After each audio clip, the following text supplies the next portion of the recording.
Kembali di Market Review, kita sudah sampai di segmen terakhir, masih bergabung melalui aplikasi Zoom Bapak Hendra Sinadia, Direktur Eksekutif Asosiasi Pertambangan Batubara Indonesia. Satu hal yang juga cukup menarik di Ciptaker, Pak Hendra, adalah mengenai penerapan royalti 0% bagi industri hilir batubara. Ini kemudian masih perlu dipastikan lah ya oleh teman-teman industri.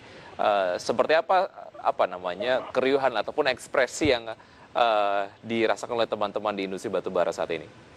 Iya, benar. Ini tentu kami menunggu draft yang final dan bagaimana arah dari kebijakan pemerintah tentunya terkait isu ini. Kalau kami melihat ini bentuk komitmen dari pemerintah pembuat undang-undang untuk mendorong hilirisasi batubara ya dengan royalti yang diterapkan diberikan 0% ya. Dan itu tentu kalau pemahaman kami sebelum melihat draft final itu dimaksudkan agar 0% tarif itu diberlakukan bagi batubara yang khusus digunakan untuk hilirisasi.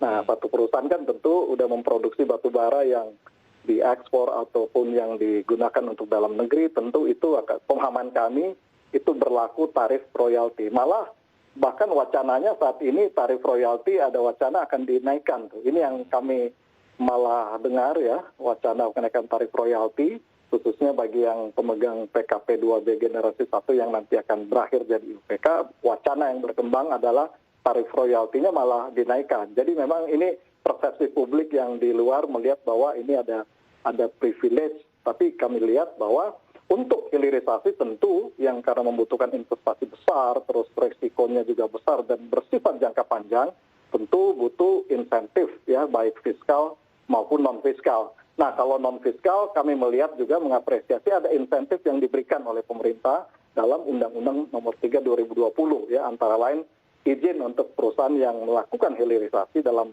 artian terintegrasi itu izinnya bisa diperpanjang ya sesuai dengan umur dari tambang. Jadi saya kira ada insentif fiskal yang diberikan berupa tarif tadi dan juga insentif non-fiskal, ini langkah positif. Nah, pertanyaannya apakah ini bisa mendorong pengembangan hilirisasi ini yang membutuhkan dukungan, banyak lagi dukungan insentif non-fiskal dan fiskal yang lain.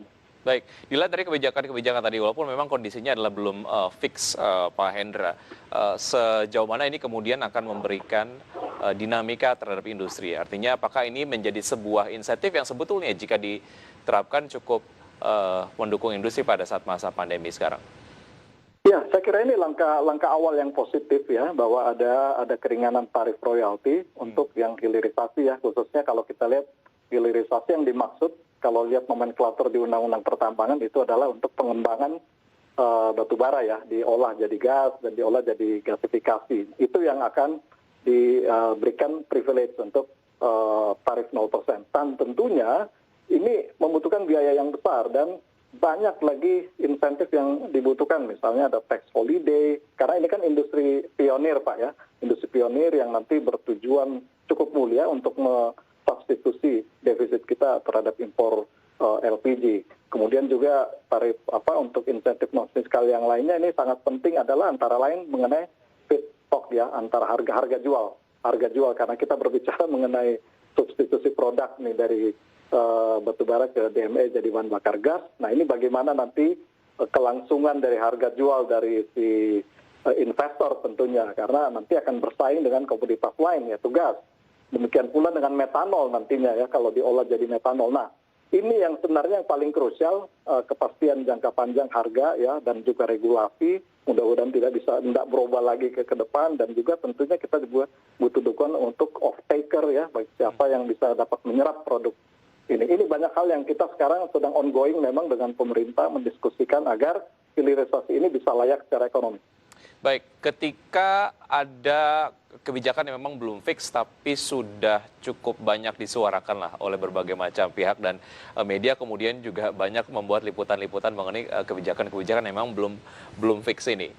Sejauh mana ini memberikan dinamika kepada industri sendiri, Pak Hendra? Artinya dalam hal melakukan proyeksi bisnis ataupun usaha dan lain sebagainya, seperti apa dampaknya? Ya, pertama tadi yang saya sampaikan ini langkah positif ya. Ini saya kira very good start dari pemerintah dan pembuat undang-undang, dan kita lihat sendiri ya, selain selain PT Bukit Asam, ada emiten yang juga sudah mulai-mulai, dan kita lihat juga ada beberapa perusahaan lain, misalnya KPC yang udah mulai melangkah dengan gas to metanol, dan kami dengar juga beberapa perusahaan-perusahaan lain sedang menjajaki ya studi kelayakan untuk produk mana yang akan dikembangkan untuk bisa taking advantage dari insentif yang telah diberikan yang saya sampaikan tadi. Jadi sekarang dinamikanya seperti itu. Jadi ini jadi momen yang bagus bagi perusahaan-perusahaan untuk bisa berpikir transformasi pengelolaan batubara ke depannya. Baik, kita tunggu update-nya seperti apa, Pak Hendra, dan tentu saja nanti saya kemudian akan kembali wawancara Pak Hendra mengenai update berikutnya.